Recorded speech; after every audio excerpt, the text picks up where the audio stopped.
भारत सरकार के गृह मंत्रालय ने लॉकडाउन को खत्म कर दिया है और अनलॉक 1 की गाइडलाइंस जारी कर दी हैं।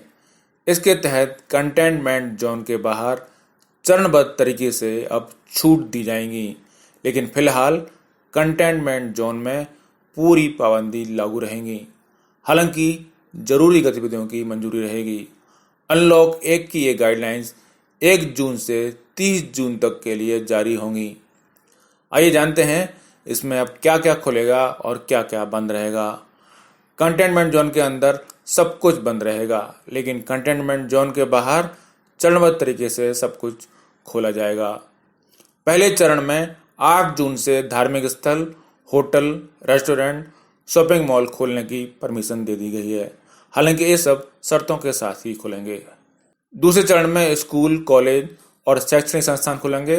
राज्य सरकारें स्कूलों और बच्चों के माता पिता से बात कर स्कूल, कॉलेज खोलने पर फैसला कर सकते हैं। अभी जुलाई महीने से स्कूलों को खोलने की कोशिश की जाएगी, जिस पर राज्य अपने विवेकानुसार फैसला ले सकते हैं। लेकिन ये जुलाई में ही तय होगा कि स्कूल खोलने हैं या नहीं। तीसरे चरण में अंतर्राष्ट्रीय उड़ानें, metro rail, cinema hall, gym, swimming pool, entertainment park, theatre और बार और ऑडिटोरियम, असेंबली हॉल जैसी जगहें आदि खोलने पर विचार होगा। लॉकडाउन 5 में राज्य सरकारों को फैसले लेने की अधिक शक्ति दी गई है। अब राज्यों की सरकारें तय करेंगी कि कैसे राज्यों में बसें और मेट्रो सेवाएं शुरू करनी है। नए दिशा निर्देशों में कहा गया है कि केंद्र सरकार ने प्रतिबंध हटा लिए हैं, लेकिन राज्य सरकार अपने स्तर पर पाबंदियां लगा सकती हैं और स्थिति के अनुसार सेवाएं शुरू कर सकती हैं। मालूम हो कि कोरोना वायरस संक्रमण को रोकने के लिए देश में लागू लॉकडाउन का चौथा चरण 31 मई को खत्म हो रहा है। चौथा लॉकडाउन 18 मई से 31 मई तक के लिए लगाया गया था। लॉकडाउन के पहले चरण में 8 जून से जो पाबंदियां खत्म हो रही हैं, उसमें आपको बता दें कि 8 जून से धार्मिक स्थल, होटल, सैलून, रेस्टोरेंट को शर्तों के साथ खोलने की इजाज़त दे दी गई है। मॉल भी चरणबद्ध तरीके से खुलेंगे। इसके लिए SOP यानी ऑपरेटिंग प्रोसीजर स्वास्थ्य मंत्रालय जारी करेगा। 8 जून से रेस्टोरेंट और होटल खुल जाएंगे। अंतर्राज्यीय परिवहन पर रोक नहीं होगी। राज्य चाहें तो इस परिवहन को नियंत्रित कर सकता है।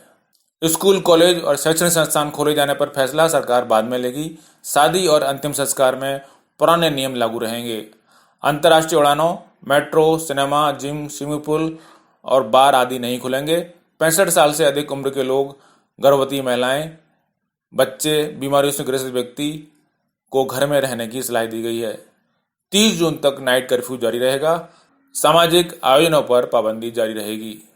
फिलहाल कंटेनमेंट जोन में 30 जून तक लॉकडाउन लागू रहेगा। कंटेनमेंट जोन में सिर्फ जरूरी सेवाओं की ही इजाजत होगी। इस बात का खास ध्यान रखा जाएगा कि कंटेनमेंट जोन में लोगों का मूवमेंट ना हो। कंटेनमेंट जोन में कॉन्टैक्ट ट्रेसिंग, घर घर का सर्विलांस, राज्यों की तरफ से कंटेनमेंट जोन के बाहर बफर जोन भी तय किया जा सकते हैं, जहां नए मामले आने की अधिक संभावना हो। इन बफर जोन में जिला प्रशासन को अपने विवेकानुसार पाबंदियां लगाने की छूट होगी। लेकिन नाइट कर्फ्यू भी फिलहाल जारी रहेगा। इसका समय अब बदल दिया गया है, लेकिन जो जरूरी चीजें हैं उनके लिए कोई कर्फ्यू नहीं होगा। अब रात को 9 बजे से सुबह 5 बजे तक नाइट कर्फ्यू होगा। अभी तक ये शाम 7 बजे से सुबह 7 बजे तक था। स्कूल, कॉलेज और शैक्षणिक संस्थान खोले जाने पर फैसला सरकार बाद में लेगी। सबसे अधिक खास बात यह है कि एक राज्य से दूसरे राज्य में जाने पर प्रतिबंध पूरी तरह से हटा लिया गया है। राज्य में भी एक जिले से दूसरे जिले में लोग आ जा सकेंगे, लेकिन सोशल डिस्टेंसिंग का पूरा पालन करना होगा। कहीं आने जाने से पहले किसी की कोई इजाज़त लेने की जरूरत नहीं होगी। हालांकि राज्यों को अगर लगता है तो वह पाबंदियां लगा सकते हैं, जिसकी जानकारी वह पहले से ही दे देंगे। अनलॉक 1 में भी जैसा कि पहले बताया हमें कि 65 साल से अधिक के बुजुर्गों और 10 साल से कम के बच्चों को लिए निर्देश हैं कि वे बाहर ना निकलें, जब तक कि कोई मेडिकल इमरजेंसी या कोई बहुत ज़रूरी वजह ना हो। साथ ही निर्देश हैं कि आरोग्य सेतु ऐप को इंस्टॉल करें। आरोग्य सेतु ऐप की वजह से कोरोना के रिस्क के बारे में काफ़ी कुछ पता चल जाता है। ऐसे में सभी दफ्तरों को कहा गया है कि वे सुनिश्चित करें कि हर कर्मचारी के मोबाइल में आरोग्य सेतु ऐप हो। जिसके पास भी स्मार्टफोन है वो आरोग्य सेतु ऐप जरूर डाउनलोड करें। जिला प्रशासन की ओर से भी लोगों को आरोग्य सेतु ऐप इंस्टॉल करने के लिए कहा जा सकता है।